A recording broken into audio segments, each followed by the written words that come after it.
ക്രിസ്തുവിൽ അത്രയും സ്നേഹം നിറഞ്ഞവരെ, ഒരു ദിവസം എൻ്റെ ഒരു കസിൻ ചേച്ചി, എന്നെക്കാളും ഒരുപാട് മുതിർന്ന ഒരു കസിൻ ചേച്ചി എൻ്റെ അടുത്ത് ചോദിച്ചൊരു ചോദ്യമുണ്ട്. നിങ്ങൾ ഈ അച്ഛന്മാർ എപ്പോഴും ക്ഷമിക്കുക, മറക്കുക, പൊറുക്കുക എന്നതിനെയൊക്കെ പറ്റി വാദോരാതെ ഇങ്ങനെ പ്രസംഗിക്കാറുണ്ടല്ലോ. ഇനി മുതൽ നിങ്ങൾ പ്രസംഗിക്കുമ്പോൾ ക്ഷമിക്കണമെങ്കിൽ ആരോടാണ് ഞാൻ ക്ഷമിക്കേണ്ടത്? എന്തെങ്കിലും കുരുത്തക്കേട് എന്നോട് കാണിച്ചിട്ടുണ്ടാവും, ആ വ്യക്തിയോടാണല്ലോ ഞാൻ ക്ഷമിക്കേണ്ടത്. അപ്പോൾ ഈ കുരുത്തക്കേട് കാട്ടുന്നവർക്ക് ക്ഷമിക്കണം, പൊറുക്കണം, മറക്കണം എന്നൊക്കെ പറഞ്ഞ് നിങ്ങൾ പ്രസംഗിക്കുമ്പോൾ ഈ കുരുത്തക്കേട് കാട്ടുന്നവർക്ക് ഒരു പ്രചോദനമല്ലേ കുരുത്തക്കേട് കാട്ടാൻ?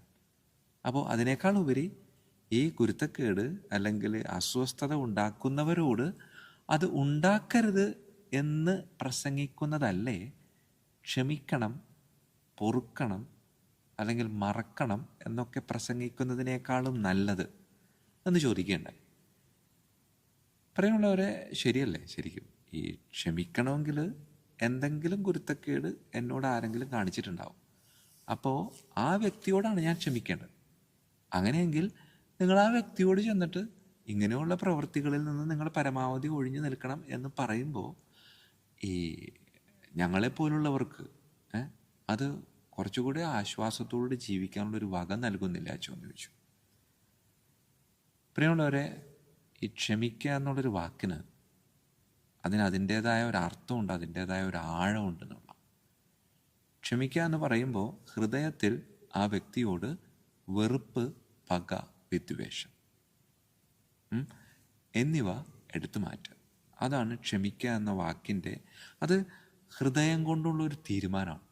അതായത് പ്രതികാരം, വെറുപ്പ്, പക ഇവ മനസ്സിൽ നിന്ന് എടുത്തു മാറ്റാനായിട്ട് പരിശ്രമിക്കുക എന്ന് പറഞ്ഞുകൊണ്ട് മറ്റുള്ളവരുടെ കൊള്ളരുതായ്മകൾക്ക് എന്നും സഹിച്ചുകൊണ്ട് അതിന് ചുവടെ നിൽക്കണം എന്നൊരർത്ഥം ക്ഷമക്കില്ല. വളരെ എളുപ്പത്തിൽ ഉദാഹരണ സഹിതം പറയാമെന്ന് വെച്ചാൽ, ഒരു കൂട്ടുകച്ചവടം, അതിൽ എൻ്റെ കൂട്ടുകാരൻ എന്നെ വഞ്ചിച്ചു, പറ്റിച്ചു. ഞാനത് തിരിച്ചറിഞ്ഞു, ഞാനോട് ക്ഷമിച്ചു എന്ന് പറഞ്ഞുകൊണ്ട് വീണ്ടും അവനോട് കൂട്ടുകച്ചവടം ആരംഭിക്കണം എന്നതിനകത്ത് അർത്ഥമില്ല.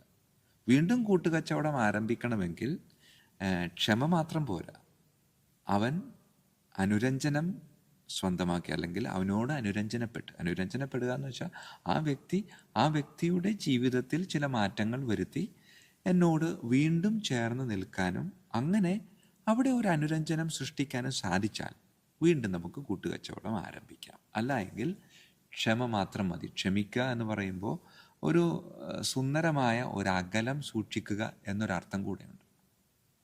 അതായത് ക്ഷമിക്കുക എന്ന് പറയുമ്പോൾ വീണ്ടും വീണ്ടും ക്ഷമിക്കാനുള്ള ഒരു അവസരം ഉണ്ടാക്കി എടുക്കുക എന്നൊരർത്ഥം അതിനകത്തില്ല. അതുകൊണ്ട് പ്രിയമുള്ളവരെ, ക്ഷമ എന്നത് ഹൃദയത്തിൻ്റെ ഒരു ഭാവമാണ്. അതായത് ചില വ്യക്തികൾ നമ്മളോട് ചില പ്രവൃത്തികൾ ചെയ്തതിൻ്റെ പേരിൽ ആ വ്യക്തിയോട് ഉള്ളിൽ പക, പ്രതികാരം, വെറുപ്പ് ഇവയൊക്കെ ഇങ്ങനെ കൊണ്ടു നടക്കുമ്പോൾ യഥാർത്ഥത്തിൽ ചീഞ്ഞു പോകുന്നത് നമ്മളുടെ തന്നെ ഹൃദയമാണ്. അതുകൊണ്ട് ആ ഹൃദയത്തെ അഴുക്ക് ചാലിൽ നിന്ന്, അല്ലെങ്കിൽ അഴുകിപ്പോകാതെ കാത്തു സൂക്ഷിക്കാൻ വേണ്ടി ദൈവം നൽകിയിരിക്കുന്ന വലിയൊരു പുണ്യമാണ് ഈ ക്ഷമ എന്ന് പറയുന്നത്. പ്രിയമുള്ളവരെ, ക്ഷമയെപ്പറ്റി വാദോരാതെ സംസാരിക്കാൻ വേണ്ടിയിട്ടല്ല ഞാൻ ഈ വിഷയം ഇന്ന് വിചിന്തനത്തിനെടുത്തത്. വേറൊരു കാര്യം ചിന്തിക്കാൻ വേണ്ടിയിട്ടാണ്. ഈ ക്ഷമ നമുക്ക് മോഷ്ടിക്കാൻ പറ്റും. എൻ്റെ വ്യക്തി ജീവിതത്തിലുണ്ടായ ഒരു ഉദാഹരണം ഞാൻ പറയാം. ഞാനൊരു ദിവസം ഒരു പ്രസ്സിൽ പോയിട്ട് ആ പ്രസ്സിൻ്റെ ഉള്ളിൽ കയറി ചില കാര്യങ്ങളൊക്കെ കമ്പ്യൂട്ടറിൻ്റെ മുമ്പിലിരുന്ന് അവിടെയുള്ള സഹോദരിയുടെ സഹായത്തോടെ ഇങ്ങനെ ചെയ്തുകൊണ്ടിരിക്കുമ്പോൾ നല്ല മഴയുണ്ട്. ഒരു ചെറുപ്പക്കാരൻ, ഒരു 25-30 വയസ്സ് പ്രായം ഉണ്ടാകും. അവൻ ഈ പ്രസ്സിലേക്ക് കയറി വന്നിട്ട് ചോദിച്ചു, പുറത്ത് കിടക്കുന്ന കാറ് നിങ്ങളുടെ ആരെങ്കിലുടെ ആണോ? അപ്പം ഞാൻ പറഞ്ഞു, ഒരു കറുത്ത കാറാണ്. അതെ, അതെൻ്റെ ആണെന്ന് ചോദിച്ചു. അപ്പം അച്ഛൻ ഒന്ന് പുറത്തേക്ക് വരുമെന്ന് ചോദിച്ചു. ഞാൻ പറഞ്ഞു, എന്ത് പറ്റി? അച്ഛാ, ഞാൻ പച്ചക്കറി കൊണ്ടുവരാൻ വേണ്ടിയിട്ട് വന്നതാണ് തൊട്ടടുത്ത് സൂപ്പർ മാർക്കറ്റിൽ. അപ്പോൾ പച്ചക്കറി അവിടെ ഇറക്കിയിട്ട് വണ്ടി ഇങ്ങനെ പുറകിലേക്ക് എടുത്തപ്പോൾ ഞാൻ ശ്രദ്ധിച്ചില്ല, മഴയായതുകൊണ്ടും എന്തോ അച്ഛൻ്റെ കാറിലൊന്ന് മുട്ടിയിട്ടുണ്ട്. ഞാൻ നോക്കിയപ്പോൾ ഡ്രൈവിംഗ് സീറ്റിൻ്റെ ഓപ്പോസിറ്റ് സൈഡിൽ ഫ്രണ്ട് ഡോറ് അത്യാവശ്യം ഉള്ളിലോട്ട് നന്നായി ചളങ്ങിയിരിപ്പുണ്ട്. അപ്പം ഞാൻ വളരെ സങ്കടത്തോടെ അവനെ നോക്കി. കാരണം കുറച്ച് കാശ് ചിലവാകും.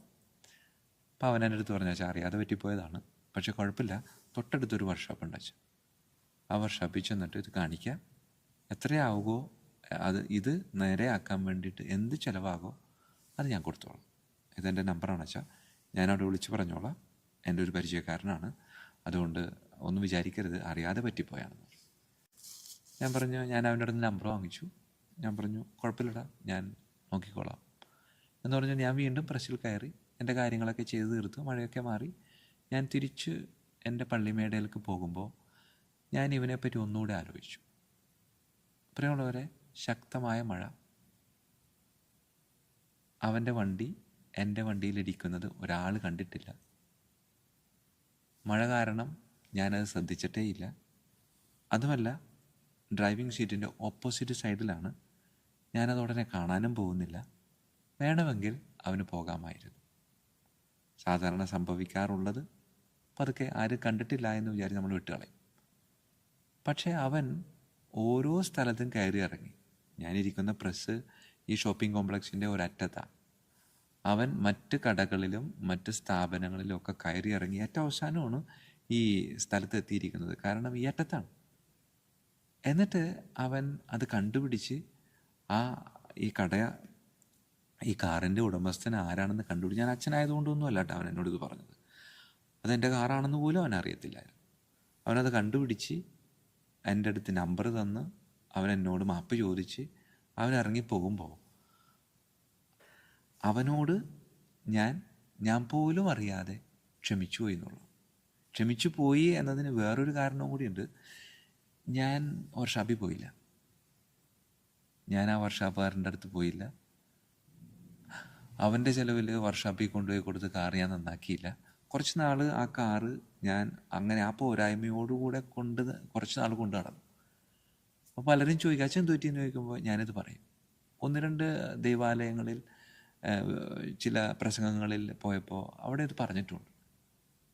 ഞാനിട്ട് അവനെ വിളിച്ചിട്ടുണ്ട്. അവനെ വിളിച്ച് അവനോട് ഞാൻ സംസാരിച്ചു. എടാ, ഞാൻ നിന്നെ വിളിക്കുന്നത് വേറെ ഒന്നുമല്ല, നിൻ്റെ ആ ഒരു മനോഭാവം എനിക്ക് ഒരുപാട് ഇഷ്ടമായി. ഞാനിത് ഞാൻ പല സ്ഥലത്തും ഇത് പറയാനും സാധ്യതയുണ്ട്. പ്രിയമുള്ളവരെ, ഈ ക്ഷമ എന്ന് പറയുന്നത് ക്ഷമിക്കുന്നവൻ്റെ ഒരു പുണ്യമായിട്ടല്ല, മറിച്ച് അത് ആർക്കാണോ കൊടുക്കുന്നത് അവൻ്റെ ഒരു പുണ്യം കൂടെയാണ്, അല്ലേ? പലപ്പോഴും നമ്മളിങ്ങനെ ക്ഷമിക്കുക എന്ന് പറയുന്നത് ആരാണോ ക്ഷമിക്കുന്നത് അവനാണ് അവിടെ വിജയി എന്നാണ് പലപ്പോഴും ഞാൻ ചിന്തിക്കുന്നത്. പക്ഷേ ആരോടാണോ ഞാൻ ക്ഷമിക്കുന്നത് ആ വ്യക്തി കൂടെ ചിലപ്പോൾ നാം പോലും അറിയാതെ ഇങ്ങനെ വിജയത്തിൻ്റെ ഉത്തുംഗ ശൃംഗത്തിൽ നിൽക്കും. ഞാൻ പോലും അറിയാതെ എൻ്റെ അടുക്കൽ നിന്ന് ക്ഷമയെന്ന പുണ്യം അവൻ അടിച്ചു മാറ്റി എന്ന് വേണമെങ്കിൽ എനിക്ക് പറയാൻ പറ്റും. പ്രിയമുള്ളവരെ, നമ്മളിങ്ങനെ കേട്ടിട്ടില്ലേ, ചിലപ്പോൾ സ്തുതി പറയാൻ പോയതാ പക്ഷെ തല്ലിയിട്ട് പോന്നു, തല്ലാൻ പോയതാ പക്ഷേ ഒന്ന് കെട്ടിപ്പിടിച്ച് വളരെ സന്തോഷത്തോടെയാണ് തിരിച്ചു പോകുന്നത്. പ്രിയമുള്ളവരെ, എങ്ങനെ നാം മറ്റുള്ളവരോട് പെരുമാറും? സ്വാഭാവികമാണ്, അബദ്ധങ്ങൾ സംഭവിക്കാം, തെറ്റുകൾ സംഭവിക്കാം. പക്ഷേ ആ തെറ്റുകളൊക്കെ സംഭവിക്കുമ്പോഴും ആ വ്യക്തിക്ക് ഉണ്ടാകുന്ന ചില മനോഭാവങ്ങളുണ്ട്. ഞാൻ നേരത്തെ സൂചിപ്പിച്ചതുപോലെ ചിലപ്പോൾ തല്ലാൻ വന്നവർ സ്തുതി പറഞ്ഞിട്ട് പോകുന്ന അനുഭവങ്ങളില്ലേ, സ്തുതി പറയാൻ വരുന്നവർ തല്ലിയിട്ട് പോകുന്ന സംഭവങ്ങളുമുണ്ട്.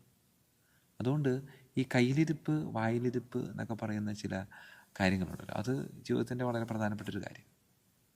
അതുകൊണ്ട് നല്ല വായിലിരിപ്പ്, നല്ല കയ്യിലിരിപ്പ് സ്വന്തമാക്കാൻ നമുക്ക് സാധിച്ചാൽ തീർച്ചയായും നമ്മുടെയൊക്കെ ജീവിതത്തിലേക്ക് നാം പോലും അറിഞ്ഞോ അറിയാതെയൊക്കെ വന്നുകൂടുന്ന ഒരുപാട് തെറ്റുകൾ മറ്റുള്ളവർ നമുക്ക് മാപ്പ് തരുവാന്നേ. കാരണം ഈ ഒരു സഹോദരൻ, ഈ ഒരു ചെറുപ്പക്കാരൻ അതിന് വ്യക്തമായൊരു ഉദാഹരണമായിട്ട് നമ്മുടെ മുമ്പിൽ നിൽക്കുന്നുണ്ട്. അതുകൊണ്ട് മനോഭാവങ്ങളിൽ മാറ്റം ഉണ്ടാകുക, അവരെൻ്റെ മുമ്പിൽ താഴാനുള്ള, പറ്റിപ്പോയി എന്നൊരു മനോഭാവം സ്വന്തമാക്കാനുള്ള ഒരു എളിമ, അല്ലേ? എളിമ എന്ന വലിയ പുണ്യം അത് സ്വന്തമാക്കാൻ സാധിച്ചാൽ എളിമയുള്ളവർക്ക് മറ്റുള്ളവരിൽ നിന്ന് ക്ഷമ സ്വീകരിക്കാനുള്ള യോഗ്യതയുള്ളൂ.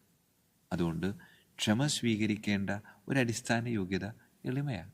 അതുകൊണ്ട് എളിമ എന്ന പുണ്യത്തിൽ വളരാനും അവരിൽ നിന്ന് ക്ഷമ അടിച്ചു മാറ്റാനും നമുക്ക് പരിശ്രമിക്കാം. ദൈവം അതിന് നമ്മെ ഓരോരുത്തരെയും അനുഗ്രഹിക്കട്ടെ. ഈശോ മിശിഹായ്ക്കും സ്തുതിയായിരിക്കട്ടെ.